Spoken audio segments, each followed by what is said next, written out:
വൈകുന്നേരം 4 മണിയായാൽ സ്കൂൾ വിട്ട് വരുമ്പോൾ എല്ലാ അമ്മമാരുടെ ഒരു ടെൻഷനാണ് പിള്ളേർ വരുമ്പോഴത്തേക്ക് എന്ത് കൊടുക്കും എന്നുള്ളത്. ഞാനിപ്പോൾ ഇത് കുറച്ച് മൈദ ഇരിപ്പുണ്ടായിരുന്നു. മൈദയും കൊണ്ട് ഒരു ദോശ ഉണ്ടാക്കി കൊടുക്കാമെന്ന് വിചാരിച്ചു. ഈ ചായ റെഡി ആയിട്ടുണ്ട് കേട്ടോ. അതിനായിട്ട് ഞാൻ ശർക്കര കുറച്ച് ചീമ്പി എടുത്തു. പിന്നെ നമ്മൾ ദോശക്കല്ല് അടപ്പത്ത് വെച്ചു. ഇനി ചായയിൽ ഞങ്ങൾ മധുരം ഇട്ടു.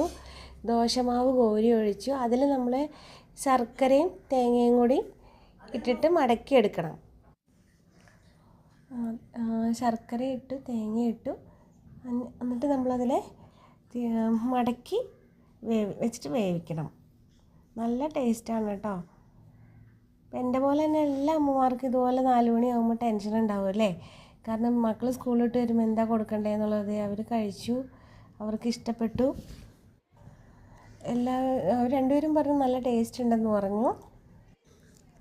എല്ലാവരും ഞങ്ങളുടെ ചാനൽ സബ്സ്ക്രൈബ് ചെയ്യണം കേട്ടോ. ഷെയർ ചെയ്യണം, ലൈക്ക് ചെയ്യണം, കമൻറ്റ് ചെയ്യണം കേട്ടോ. അപ്പം എല്ലാവർക്കും ബൈ ബൈ ഫ്രണ്ട്സ്.